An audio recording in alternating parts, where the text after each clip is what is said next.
Bonjour, bienvenue dans cette autre vidéo. Donc cette fois-ci, on va essayer de voir comment modifier le statut d'un to-do archivé, non archivé, complete, le statut d'un to-do complet, en fait, qui a été marqué fait, comme fait.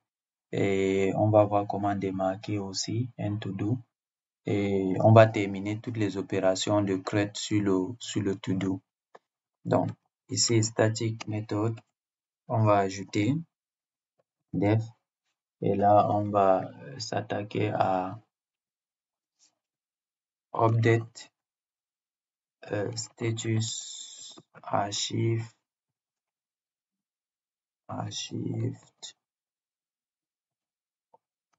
On va commencer par on archive du to-do ID qu'on va passer. Donc ici, on est en train de vouloir modifier le statut pour mettre le to-do à non archivé. J'espère qu'on se comprend. Moi, j'aime bien épeler toutes les méthodes. Donc là, on va essayer de sélectionner d'abord le to-do égal à to-do point query toujours point get point. On va convertir le to-do ID passé en paramètre. Donc là, on récupère le to-do. On va faire du try. Et là, si le to-do.archive, c'est-à-dire sa propriété, est égal à true, c'est-à-dire si le to-do est archivé, alors on va le désarchiver. Donc to-do.archive égal à false. Je pense que c'est assez simple. Et là, on va faire db.session.commit. Donc l'idée, c'est que si le to-do est archivé, on le désarchive et on va retourner, comme vous le savez, true pour dire que l'opération a été un succès. Donc je vais mettre au même niveau que le if. Pourquoi? Parce qu'on est dans le try. Ça veut dire que tout ceci s'est bien passé. Donc on va retourner true. Et là, on va dire except. Donc si jamais il y a une exception, ça veut dire qu'on n'a pas pu exécuter tout ça. Exception as E. Et là, on va loguer le E. Et ensuite, on va retourner de toute façon false pour dire que ça n'a pas marché.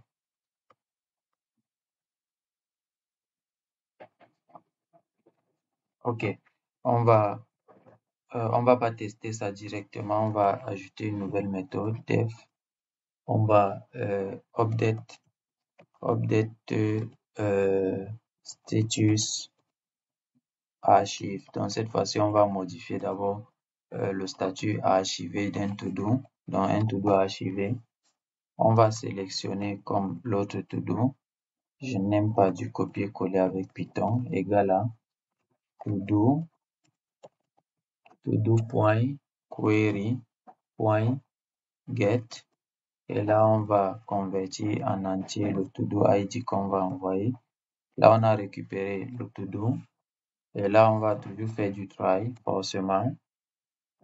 If to-do.done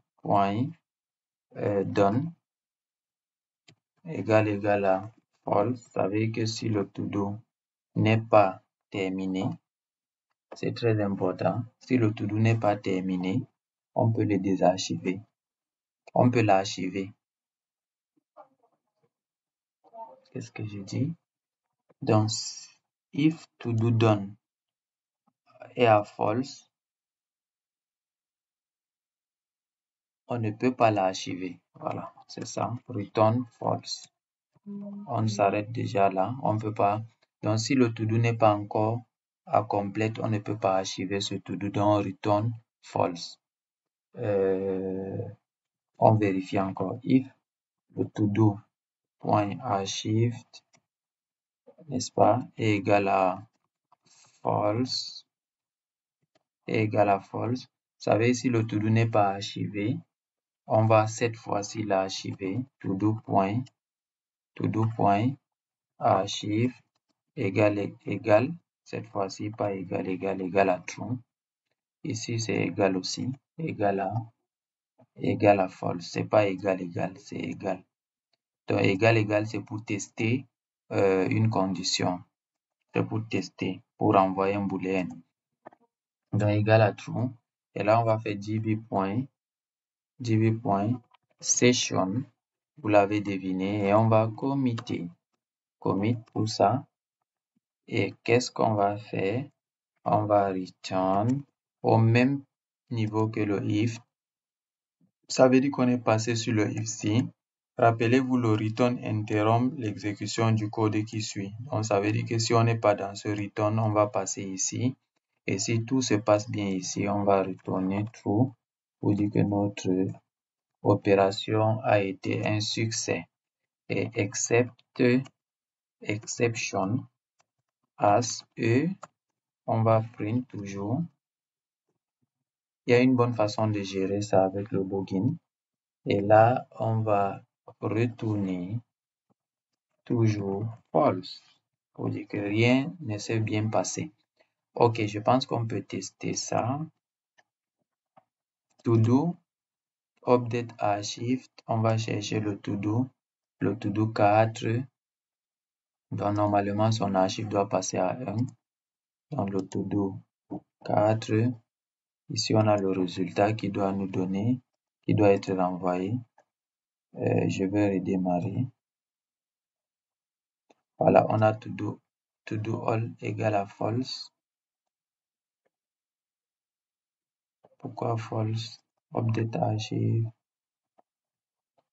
Revoyons ça.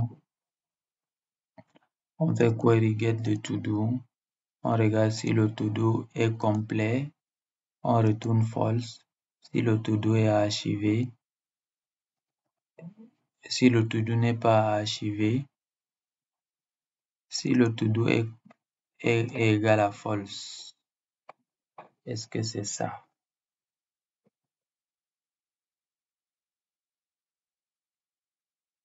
Est-ce que c'est vraiment ça? Si le to do point done, si le to do n'est pas complet, on ne peut pas l'archiver. On ne peut pas l'archiver. Si le to do n'est pas archivé, on l'archive. On fait db session.commit. On retourne true. Sinon, il y a une exception, on retourne false. Donc, update to do 4. Je vais revoir ça. To do all. To do archive. Pourquoi il renvoie false? Voyons voir. Je vais réactualiser ça. Oh là là, to do archive false toujours. Pourquoi? Ça c'est embêtant.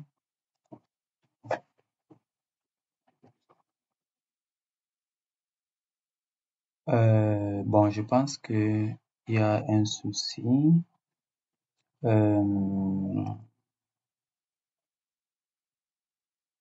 Ok, je pense que lorsque le to-do n'est pas terminé, c'est la condition qu'on a dit ici. If to-do égale à false, on retourne false. Donc c'est pourquoi ici, dans notre console, on a toujours false. Donc on va essayer de mettre d'abord les autres opérations de to-do complete, c'est-à-dire pour mettre le to-do à done ou undone. Ok, undo autant pour moi. Donc on va aller rapidement. Ici on va faire toujours du static method def, et là on va aller update status status do. Voilà là. Do. Et là, on va prendre le to-do ID pour lequel on souhaite modifier son statut. On va sélectionner d'abord un to-do. Ouais. query, rappelez-vous, .get, et là, ça sera int to-do id. Donc, si vous êtes à l'aise avec un autre ORM que Flask SQL Alchemy, c'est bien, vous pouvez l'utiliser pour faire ces manipulations-là. La logique va toujours rester la même. De toute façon, c'est l'informatique. Donc, try. On va tester if to-do. On va tester quoi? On va tester si le to-do n'est pas complete. Vous allez comprendre. Si le to-do n'est pas complete, alors on va mettre le to-do à complete. Donc, si le to-do n'est pas marqué comme fait, on va marquer le to-do comme fait. Et là, on va faire db.session pour valider cette modification-là. Commit. En fait, la modification intervient dans l'affectation de la propriété donne de ce to-do-là. Et là, on va faire le commit. C'est partout comme ça qu'on fait depuis. Lorsqu'on modifie les éléments, ici aussi, par exemple, pour le new content. OK, on est ici. Et là, on va retourner true. On va retourner true. Dans le cas où il y a une exception, on va non seulement loguer cela, mais retourner de toutes les façons false. Donc, je l'ai rappelé, le return interrompt l'exécution du code qui suit. Donc, ça veut dire si on est dans le try et que tout se passe bien ici, alors on va exécuter le return true sans pour autant passer par ici. S'il n'y a pas d'exception et qu'on n'a pas exécuté le try, donc l'opération a forcément échoué. Donc là, c'est pour le do. Donc on va marquer le to do comme non fait aussi. Donc on va dire static f update status. On va marquer le statut comme non fait. Donc on do du to do qu'on va donner en id en paramètre autant pour moi. Et là, on va toujours, bien évidemment, sélectionner le to-do, query, point, toujours notre fameuse méthode get, convertir le to-do ID. Là, on a un to-do sélectionné ou bien rien. On va aller sur du try catch, du try except, autant pour moi. Si le to-do point done est égal à, pourquoi on teste ça? Parce qu'on est en train de faire le undo. Donc, si le to-do est complet, alors on va mettre le to-do à false pour dire qu'il doit être non complet. Et dans ce cas-là, on va faire db.session.commit et on va retourner, comme vous le savez, true. C'est presque la même architecture du code true. Et là, dans le cas de except, on aura une exception de façon globale à ce. On va loguer sur notre serveur et dans tous les cas, on va retourner false si jamais on n'a pas exécuté ça. Ok, je pense qu'on peut maintenant tester le do déjà. Je vais venir sur le résultat. Donc, le to-do 3, le voici ici. Le to-do 3, normalement le do doit être à 1 ici. Donc, je vais regarder, je vais faire CTRL S pour sauvegarder et je revois la console. J'ai un problème ici, je vais relancer. Ok, vous avez to-do archive avec true. Bon, là, c'est parce qu'on a archive ici. Le to-do 3 doit être à do maintenant. Actualisé. Et là, vous avez le to-do 3 qui est passé à do. On peut maintenant l'archiver. Donc, je peux tester le archive. Le archive, je peux tester le archive. Je peux tester ça ici. Donc, j'ai sauvegardé, donc je dois revenir en BD, actualiser, le to-do est passé à archiver. Ici, dans la console, on a true, donc tout s'est bien passé. On peut désarchiver le to-do. On peut désarchiver le to-do. Update on archive. Et là, je colle ça ici, paf. Donc, on archive le to-do 3. Et là, je réactualise et il repasse à 0. Donc, on peut aussi le marquer comme non complet. On a ici undo. Je colle ça ici, le undo du to-do 3. Et là, normalement, si je viens ici, j'actualise. Pourquoi? Je veux voir un peu ma console. Unbound local error. Local variable to do reference before assignment.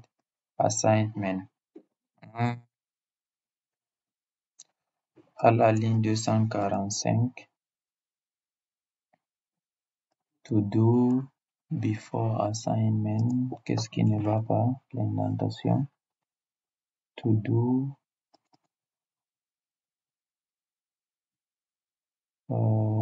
Ok, là c'est to do. D'accord. Parce qu'on a utilisé to do avec un T minuscule. Donc là, il est en train de chercher si on a déclaré la variable quelque part en haut là. Et comme on ne l'a pas fait, il ne se rappelle pas. Donc si on utilise la classe todo, plutôt, on l'a déclaré plus haut ici. Et là, il va savoir comment interpréter cela. Donc ici. Donc je veux revoir ma BD. Je veux démarrer le serveur. Et là, on a true. Donc, je vais réactualiser et là, c'est bon. Donc, les to-do peuvent être archivés, désarchivés, marqués comme fait, comme démarqués comme fait. Donc, on va profiter pour faire notre git. J'oublie toujours. Data. On va venir sur les projets. C'est où projet? To-do project.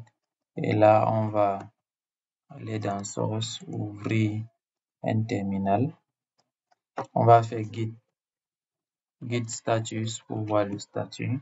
Donc, on a la BD qui a été mise à jour et le fichier app. On va faire git diff pour voir qu'est-ce qui a changé. Là, on a ajouté le archive. On a encore ajouté le on archive, le archive. On a ajouté le do, le undo. Et je pense que c'est tout.